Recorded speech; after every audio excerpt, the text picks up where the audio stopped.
Hi everyone, my name is Kayla Smart. I am the Client Services Coordinator here at the Hope Cancer Wellness Center. I'm the social worker, so I do all the support services, and I really just wanted to record this so if there was anyone that wasn't able to attend my presentation of this in person, we can put it out there virtually. I'd like to begin with transparency that this presentation is not about what you can or should be doing to prevent your cancer from returning. That's all medical. That should be coming from your doctor. I'm not a doctor, I'm a social worker. So I will be presenting on how to manage the fear of reoccurrence and what you can do long term to cope. So, what is the fear of reoccurrence? Put simply, it's the worry that cancer might come back even when there's no current sign of it. Some common thoughts and feelings that you might have if you're experiencing this: anxiety before checkups, over-interpreting body sensations, worry about the future or loved ones, avoiding long-term plans or commitments, having thoughts like I'm living scan to scan at this point, or what's the point of rebuilding if it might all fall apart again. Those are all pretty common thoughts and feelings if you are experiencing a fear of your cancer returning. So just know that you're not alone and that this is a very common experience. So I'm going to explore why the fear of reoccurrence is a natural I'm going to explore why the fear of reoccurrence is a natural response. And through psychoeducation, you can actually empower yourself to better understand your emotional reactions to the uncertainty of cancer or traumas from diagnosis and treatment and develop effective coping strategies. So, medical trauma often stems from emotionally intense clinical conversations, procedures, and the ongoing threat posed by cancer. In breast cancer patients alone, 91% recalled at least one traumatic reaction during diagnosis disclosure, while 54% described intense fear, helplessness, or horror, meeting the DSM 5 trauma criteria. The fear of cancer recurrence often activates your brain's natural survival system, what we know as the fight, flight, or freeze response. After going through the trauma of diagnosis and treatment, your body and mind become highly attuned to any sign of danger, leading to a state of hypervigilance. This means you may be constantly scanning for symptoms, interpreting normal aches and pains as potential signs of your cancer returning. Understanding that this response is not about fixing it, but recognizing that it makes sense. Your brain is trying to protect you. You can begin to identify when this alarm system is being triggered unnecessarily and learn tools to calm it. This knowledge gives you back a sense of control. You're not overreacting, you're responding to something deeply wired into human survival. And now you can work with it rather than against it. Recognize how you emotionally respond to fear and reminding yourself that it will pass.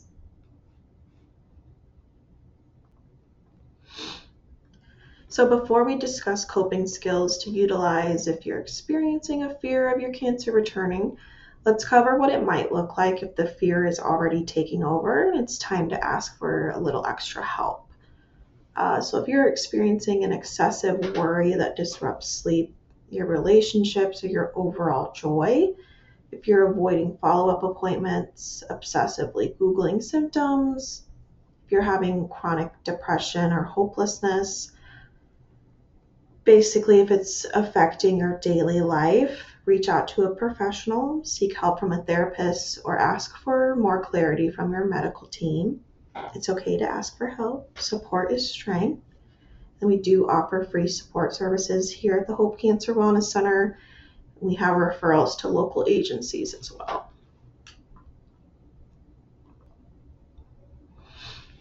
I'm a big analogy person. If I can pull an analogy from something I've learned, I tend to remember that easier than an entire presentation or anything. So I threw in a couple analogies in here for you guys to take with you that I hope you maybe can pull when you're feeling that fear. So this is the bear analogy. It's really encompassing what living in fight or flight might feel like. So seeing a bear in the woods is a sudden appearance of a threat that's going to trigger your body's natural fight or flight response. Your body's going to go into survival mode, your heart races, your muscles tense up, and your adrenaline surges. It's meant to help you escape or defend yourself from the danger. In the case of cancer, though, the fear of reoccurrence is like living with that bear always nearby.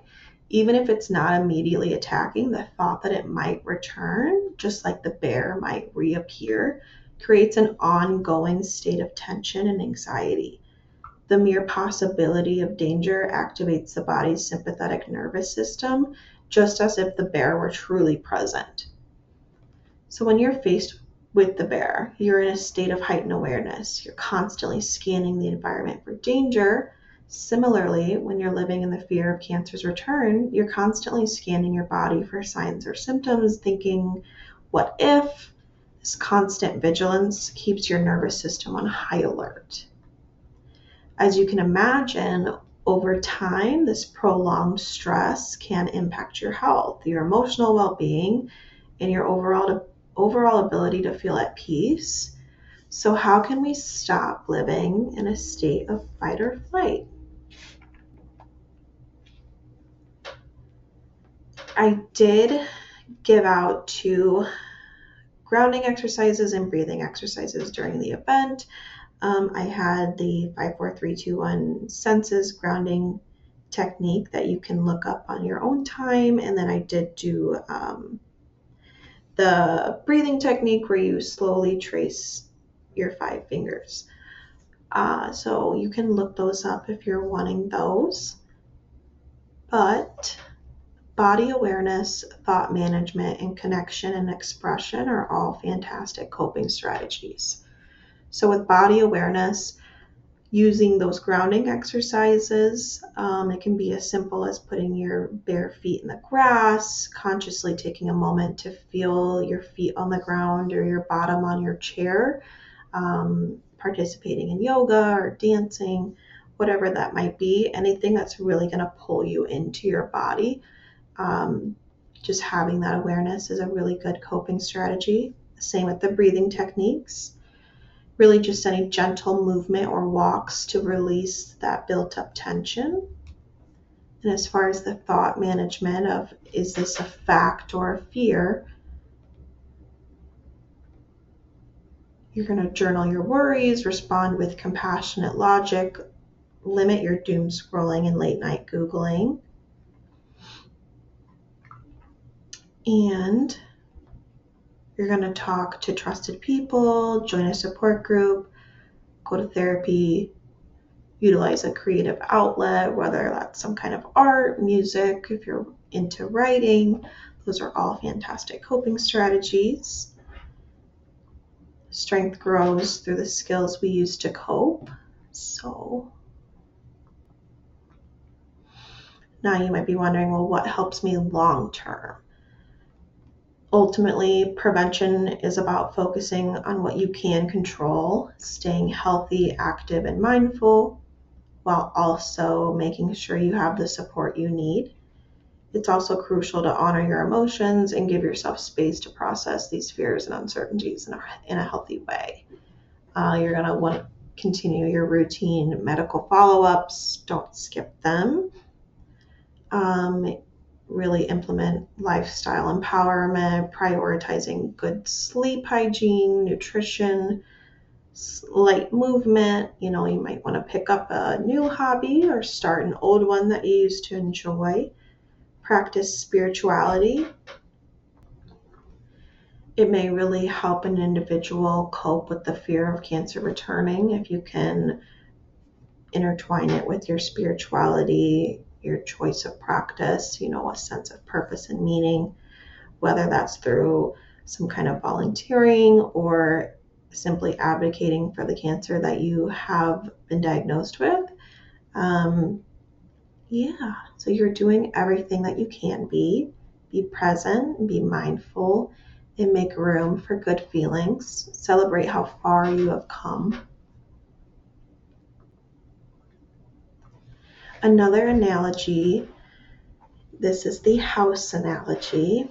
Basically, feeling like your life is a house and the fear of your cancer returning started to take over every room in the beginning. That might be where you are right now. It kind of feels like it's in every room, it's really taking over. So, over time, after using these coping skills, you were able to contain the fear in a back room. It may come out when you have doctor's appointments or feel a symptom that reminds you of your diagnosis in the beginning. For some people, it may never go away, but it doesn't have to take over the whole house, so or your entire life. It can have its space. You can keep that door closed. Remind yourself you have the key to the door and you're in control of locking it or keeping it open. I did give this handout in person as well.